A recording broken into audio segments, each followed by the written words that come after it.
Chapter 7. The child lived in the world. Interface and journal tending. The point of interface. We all want more light. We all need and want the flow of light for our truth to be new, fresh, and effective. In this regard, Jesus said, "If you bring forth that within yourselves, that which you have will save you." So what do? It is confoundingly simple. We reach out to the child within us. We talk to the child we know is there. We do this initially by means of our journal, and later by writing and talking to the rest of ourself, the child out there in time and space. We write to the child I am with simple words in our private journal, exactly as we would talk to God. The child of us is the God of us, and is our connection, our interface with Godhead, mountain beyond name. The child is also our interface with the entire tangible universe, Dashan. It is as if the real of us, the child, holds God's hand with one hand and holds the world's hand with the other. We stand precisely in the middle between these two that are one, Godhead and man. The child is the third, the Logos. These are the three that are one. Listen gently about the place of interface. When one plays the piano, the point of interface between the player and the sounded music is exactly where his fingers touch the keys. The surface of the keys is the place where the inner music of the soul becomes the outer melody in the living room or concert hall. There is no space between the fingers and the keys, just as there is no space between the child of us and our fingers as we write. The child soul of us is where the melody is first heard. If one is a composer, the point of interface between the melody heard within and the melody the world hears without is also at the tips of the composer's fingers, as he plays and as he writes those notes onto a piece of paper. So the interface is where the inside becomes the outside, and where, as we listen, the outside becomes inside. In the book of Thomas, we hear Jesus say, "When you make the two one, and when you make the inner as the outer, and the outer as the inner, then shall you enter the kingdom." When one writes a letter or a book, the point of interface between the reader and the writer is the tip of the writer's fingers and his heart, and the eyes that read and the reader's heart. There is no real space between the eyes, the heart, and the tips of the fingers. When the writer gets the fingers to state the child's heart's feeling, the interface is completed, heart to heart. As I sit here writing these words at Woodsong's study desk, piled high with books, papers, and letters, the point of interface between the child heart I am and the entire world of time's tangibility is the keyboard of the good Rabbi Moses Goldberg, the typewriter. The child heart of me touches God on the one side and the world of time on the other. Reading these words, the reader goes straight to the writer's heart, to his own simultaneously. As you will see very plainly in the days ahead, there is only one heart, one child, one God. It is the same for all of us. Disney World. I visit Disneyland at every opportunity. It is a wonderful place to go. There is no questioning the delight and enchantment there. Few enter the magic kingdom without feeling the child heart within. I think my favorite time of day at Disneyland is in the evening when California's golden sun has set and the street lights of the village are beginning to twinkle and sparkle everywhere. I've learned the best place to sit at that time of day is at the Main Street Railroad Station. From the big wooden benches that overlook the city square, one looks down on the magic. Tired and happy people are strolling below, looking, laughing, smiling, and heading reluctantly for the gates. Viewing all that wonder and happiness, I am reminded that it all began when a man took a pencil in hand and let an image inside flow outside onto the paper. The image of a mouse he called Mickey. If ever one wanted to see the tangible outside become like the inside, let him look and see the child heart of Walt Disney made tangible, so everyone can see it and exult.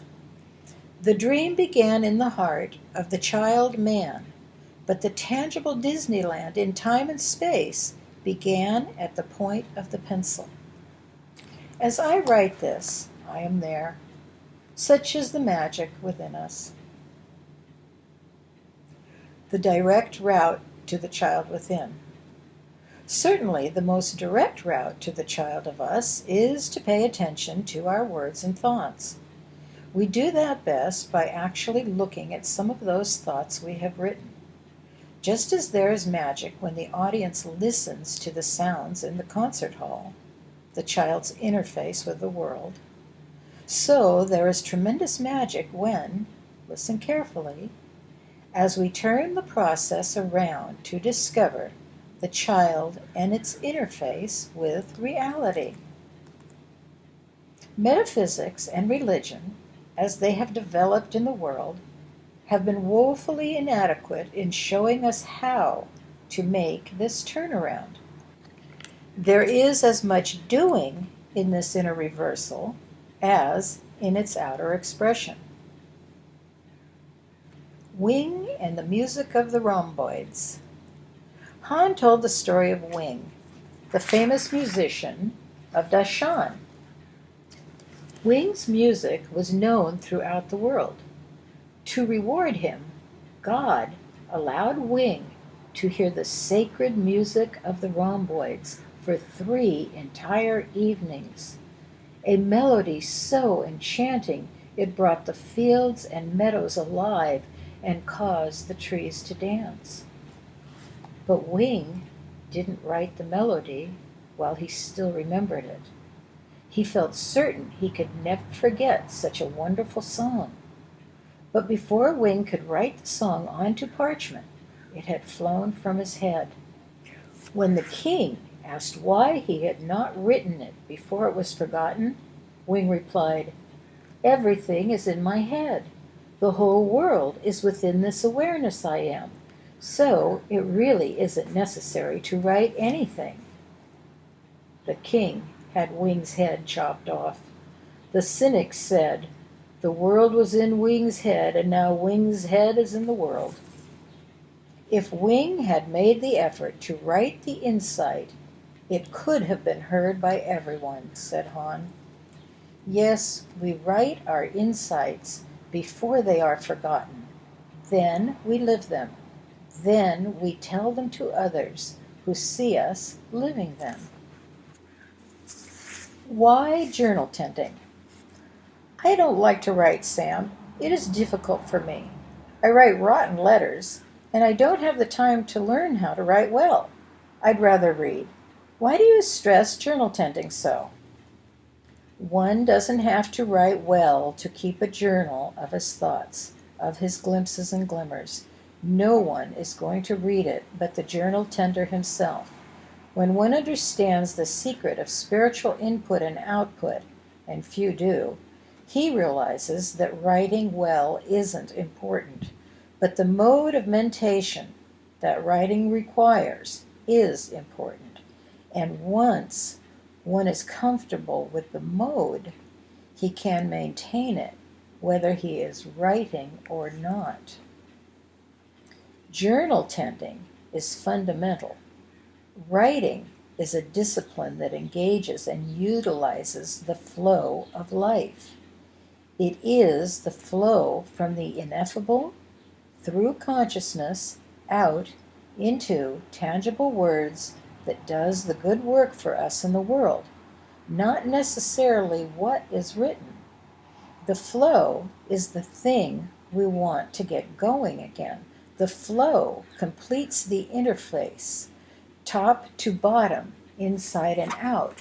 The flow is interrupted when one stops living the equation. The flow is the interfacing equation in operation. We are living while we are completing the flow. We are dying when we are not living the flow. We interrupt the flow of energy individually and in quantum, and there is a corresponding increase of stored deadly energy to confirm the interruption. One doesn't have to look far to find the negative confirmation of his own indolence. We interrupt the flow of light and life, the divine energy, and we see a confirming accumulation of fat, poverty, cells gone amok, fear, starvation in the world, and all else appearing negatively in our affairs.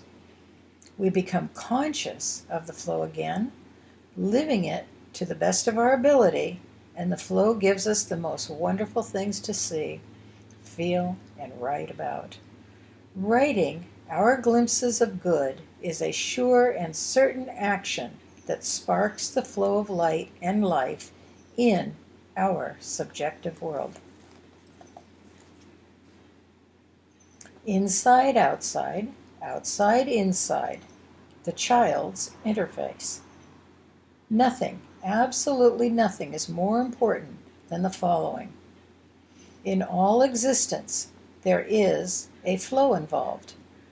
Be gentle with yourself and remember the flow of old. What was it?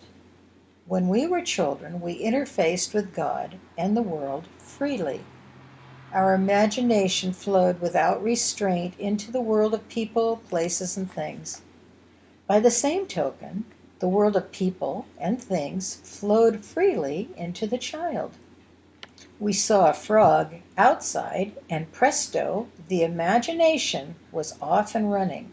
Or we thought of kings and queens inside, and immediately the people walking up the street outside became part of the royal court. Both sides. Adulthood has woven a veil that hangs between the child heart and the world. The world outside has become the adult's reality bound in time. The free-flowing exchange from inside to outside, outside to inside, has been interrupted and insulated by the unconscionable bastard we insist on being in linear time. Just as a stopped-up kitchen sink needs to flow again, it is necessary for us to regain the flow. Outside, inside, inside, outside, freely moving again. Examining one's own thoughts is the necessary first step. And, make no mistake, it is necessary. The child thinks differently than the old man, as you are feeling already while the child comes alive in your experience. Of course, writing is not the only way to examine one's thoughts and thinking, but it is the most immediate way to do it by oneself. In human history, the breakthroughs to great dimensions have inevitably occurred with writing playing a major part in the process. From the ancient forest wanderers to these final days of this civilization, as physicists sit pondering their equations, the historic Jesus may have written only in the sand, but who can dispute he caused much to be written? So we do this writing for ourself alone, without an intermediary between ourself and God. Who stands between the thinking and the thought but ourself? In the end, all the words being spoken and written in the name of truth are as nothing compared to our own experienced interface with reality, inside and out. The instant a word of our own is written on the paper before us, our tangible scene has been altered, moved toward darkness or light, for better or worse, by that written and spoken word. If we keep the flow passing between the heart and the fingers that touch the world, the old bastard's barrier becomes less opaque, and our experience in the world starts improving. As the child of us shows us our birthright atop Dashan, and we're quickly on our way the moment we take a pen in hand, the climbing adult diminishes. The child increases in consciousness more and more, until atop the mighty mountain of Kwangse, naught remains but the true identity, the child I am. Despite all you have heard elsewhere, there is no way there short of finding and living the child that is there and everywhere. There are no shortcuts. No church can take us there. No doctrine can do it for us. We may lay metaphysical claim to our heritage until the jade eggs of Dashan hatch, but we don't receive that heritage until we become the child in conscious, living action. Intellectualism has its place, but it doesn't take us home. The child's conscious return to the peak of the mountain is accomplished in living fact before one gets off the temporal world's wheel of trials, tribulations, beginnings and endings, time and rebirth. Letter to a friend. Thank you for the call, dear friend Zeke. Jeremiah spoke of the mystery as arriving line upon line, a reference to the last letter of the old Hebrew alphabet, which came to be believed to have special power. He added precept upon precept. It has come that way for me, Zeke. I do not believe it comes to anyone otherwise. There may be road to Damascus enlightenments, but those events are not understood or confirmed quickly. Understanding comes precept upon precept. Yours will come more quickly now because you are willing to get the veil out of the way and to do what you will be given to do. Listen carefully. Get yourself a notebook and begin a journal. There is a flow from the ineffable beyond name into our conscious, unconscious awareness, and from there into tangibility. We move into that flow as we clothe our glimpse with words. That flow is continual, constant, ever-flowing, from non-movement into tangibility and the world's movement. The purpose of the journal is to consciously become the very point where the ineffable becomes tangible in the world. That is, to unlock the flow and allow it to move through our conscious awareness again, just as it did when we were children. This is not a religious approach, Zeke, because the flow of glimpses from Godhead pertains to everything, good, true, and wonderful. Beauty, wonder, form, color, tenderness, the fragrances of flowers, the beauty of children and mountains and June bugs, excitement, enthusiasm, feelings of love and awe, and especially memories of the grand events of our lives, that are all part of the flow.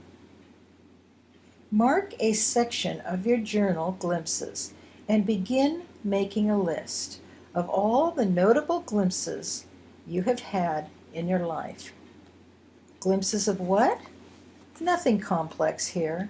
Just think back and remember the joyful, moving, significant moments. When you first fell in love, when you got your first bicycle, and any of those special, meaningful events you remember. List them. It isn't necessary to write in detail about them. At this time, just list them, such as, here are some of mine. Military school and homesickness, the little girl Barbara, the picnic and the cow's soulful eyes, the man screaming in the church, walking to meet Mom in the evening. Go back to your childhood, Zeke, and recall all events that stick in your mind for any reason, painful or otherwise, because their sticking in memory is evidence they taught you something. You may omit the most painful ones if you like, but be certain to list the good ones. What they taught isn't important right now. You are just making a list of the powerful moments in your early days. At the moment, it seems I'm asking you to recall memories, and in a way I am, but we'll call them glimpses later, as you will see. This is a meaningful exercise, Zeke. Just do it. Pay particular attention to the sensations, feelings, moods, and memories that come. And know this, as those things come into consciousness, something very healing to the body is coming with them. Will you do this, Zeke? Set up a specific time, early in the morning, and again in the afternoon or evening, each day, not long. You set the time, 10 or 15 minutes minimum. Some days, when the flow is really coming, stay with it. In a year or two, for you, how about a month or two? You will be surprised and delighted to find that the flow is constant and that you can actually do what the prophet said. Whatsoever things are good and true, think on these things. You have just begun, I assure you. That child lives, Zeke. Everything you felt as a kid, you can and will feel again. Prove me now herewith. The child within will lead you to all things else. Then you will have the opportunity to do the same for many others, even as now I do for you. Hang in there, man. We have a lot to do for our world.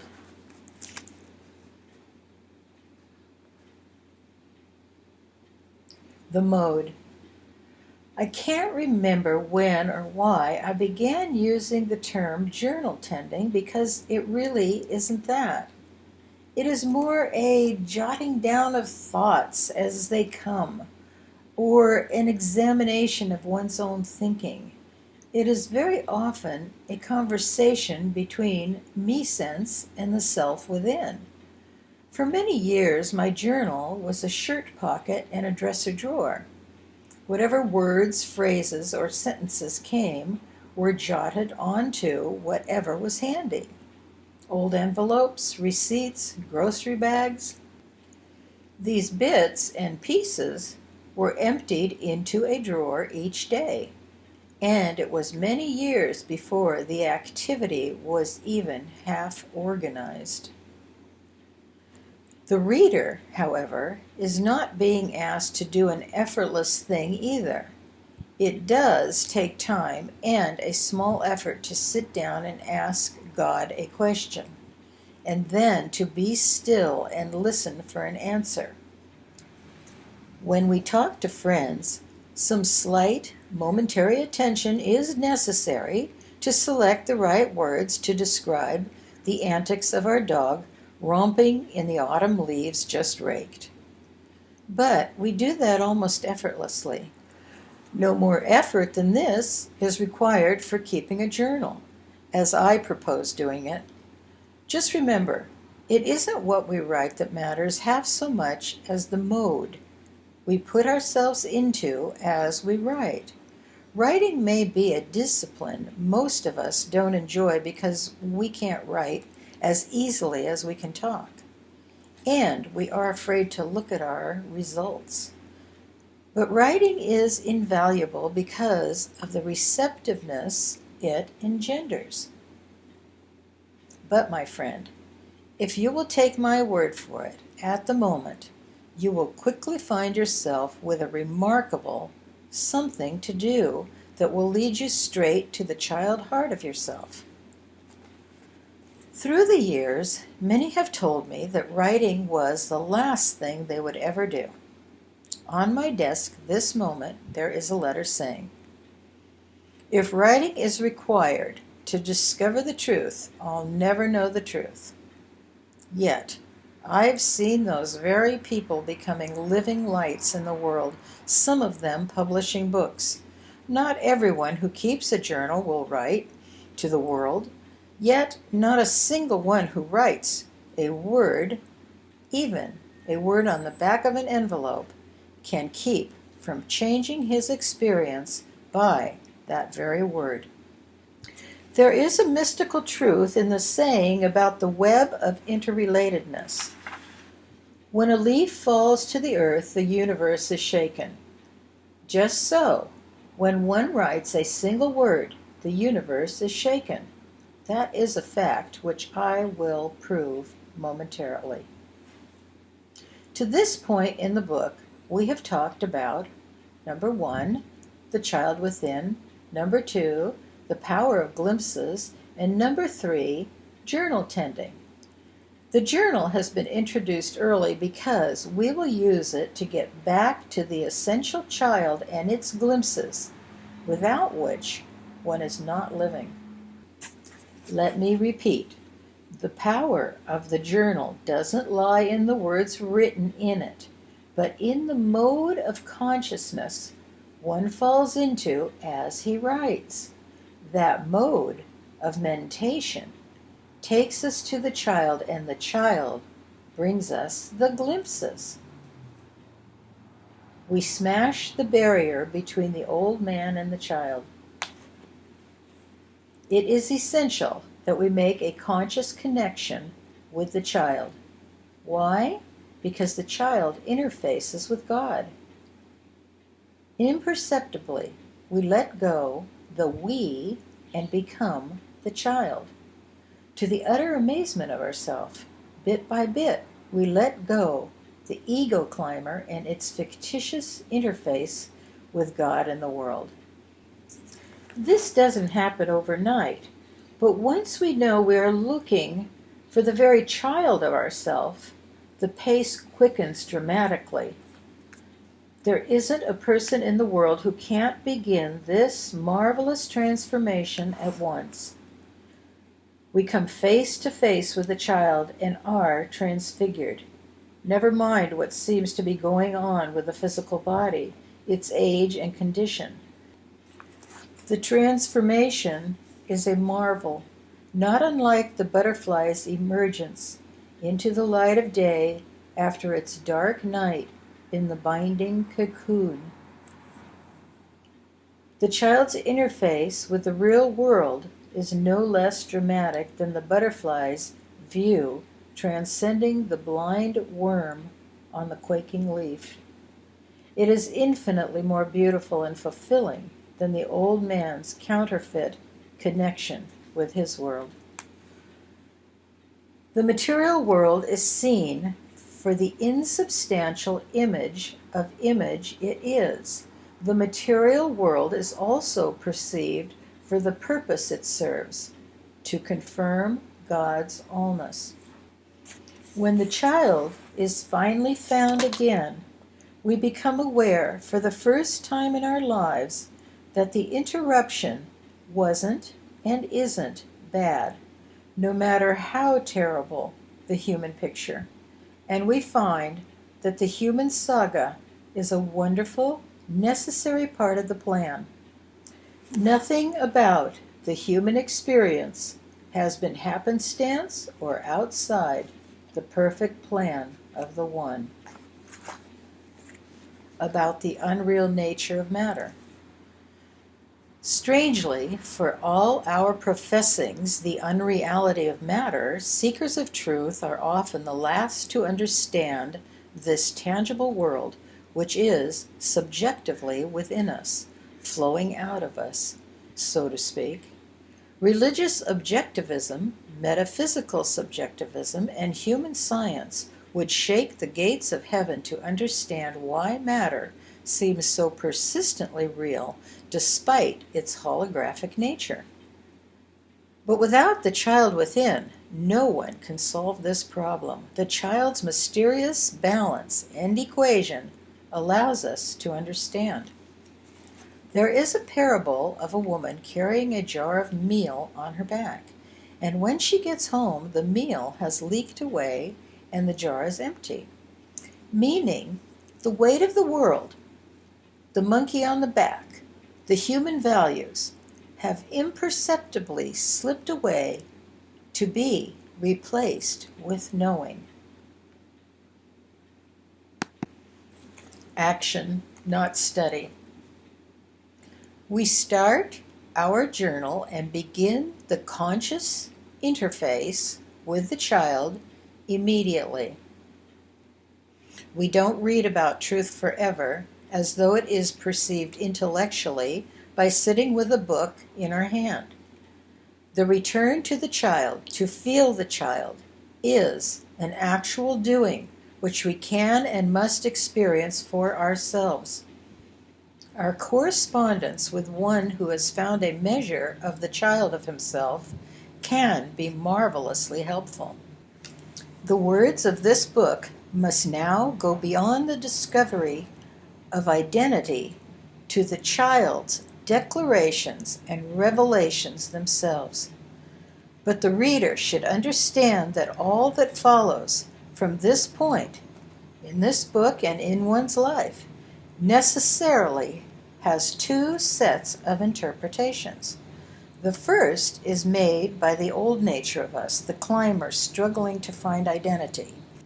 The second is the interpretation and meaning the child heart of us within hears and responds to. The interpretation lived in the world whisks us up the mountain. Often the heart hears first, followed by the old nature's intrusion, trying to understand, and then, when it can't, strewing doubt and confusion, frequently with a battery of intellectual obfuscation. For this reason, multiple readings have always been necessary with literature that speaks to the real of us. As we comprehend the child and its instructions, we are making real progress for the first time since our discovery of truth. Increasing sensibilities and a warning.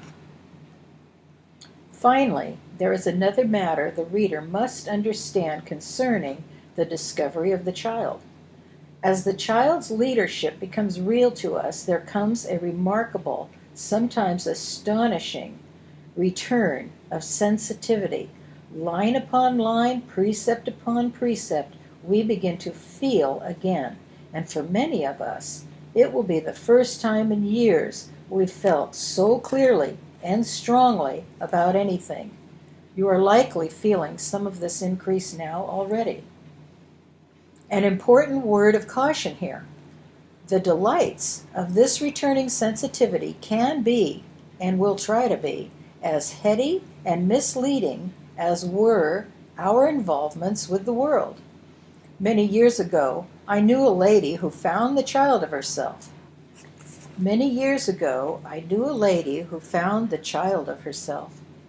She mistook her new sensitivity to be an increasing libido and went charging down the world's road with that tiger by the tail.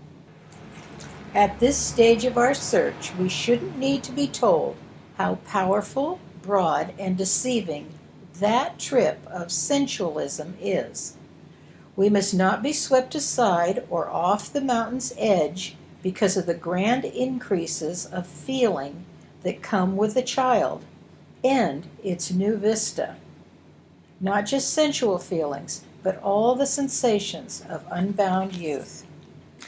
The equation about which we are writing, a little here and a little there, allows us to hold the body's sensualism in perspective so that we are no longer led by the nose of unchecked passion. Without the equation lived, this heightened sensitivity can carry the climber in the wrong direction. Further, let it be understood that we cannot live the child's equation for the purpose of increasing sensualism. That is, to gratify the senses with the pleasures of the world. That attempt meets with utter failure and brings us to a rude comeuppance.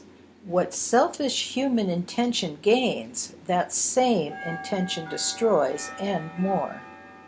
What the old nature gains by selfish design is taken from it.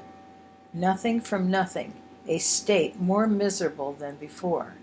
The old nature is surrendered and given up as the child leads to the high view. We surrender it willingly before the child puts us atop Dashan. Those who persist in their search for truth will find the new vistas infinitely more wonderful than all that has been surrendered along the way. There must be no misunderstanding here.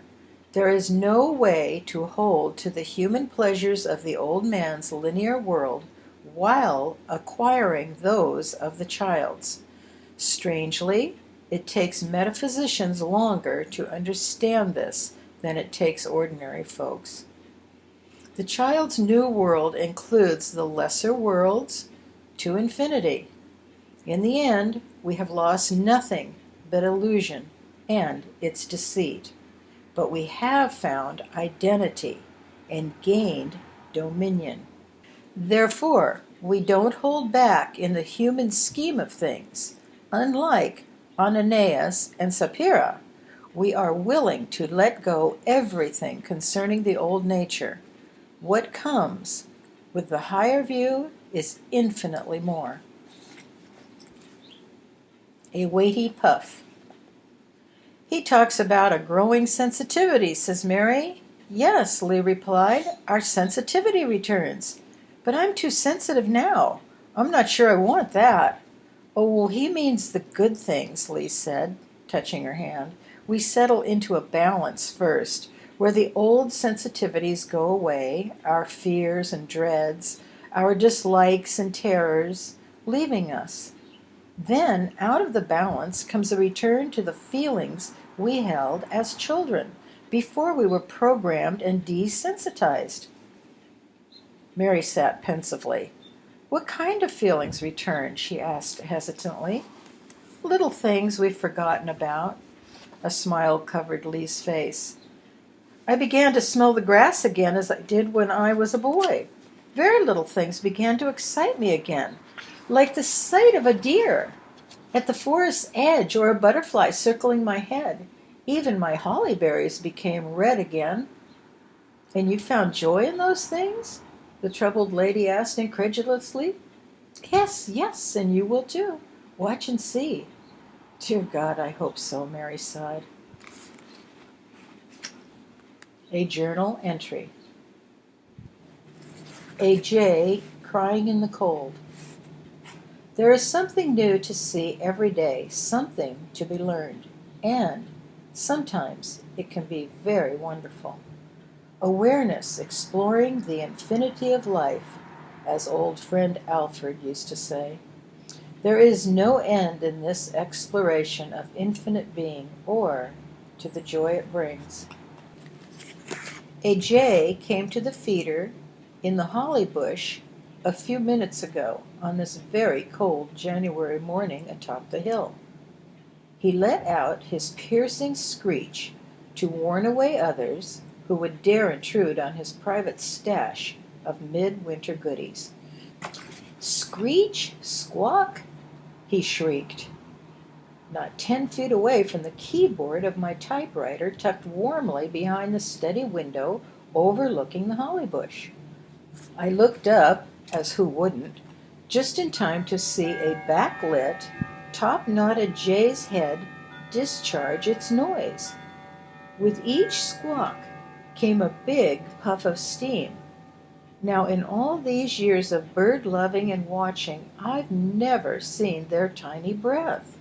Somehow the thought of it never came to mind, or I didn't notice, believing their breathing was such a small affair it couldn't or wouldn't be seen by anyone but the bird. This morning I've learned that a jaybird can huff and puff billows of steam on a cold morning with the best of them, and one can see it plain as day if he is situated just right, sun behind a holly bush and sunflower seed in the feeder. Well now, who would have thought that the sight of a tiny puff of breath would elicit a paragraph in my journal, filled as it is with weighty matters? That puff of steam is the weighty matter for this day. That was a rare sight, I'll tell you, like one more tiny, handcrafted arrowhead for my collection of memories. Precept upon precept, our insights come, breath upon breath, in an endless line of blessings. Thank you, angels, for this breath of another day. Woodsong on the Hill. How quickly do we find the child? How to write this with the gravity necessary? Let the heart hear this. The very moment we become conscious we are the child, in actuality, that moment we are in touch with the divine. The conscious interface has begun. The child speaks to us of high things immediately, and we become conscious of them. We write as we go along, examining our thoughts.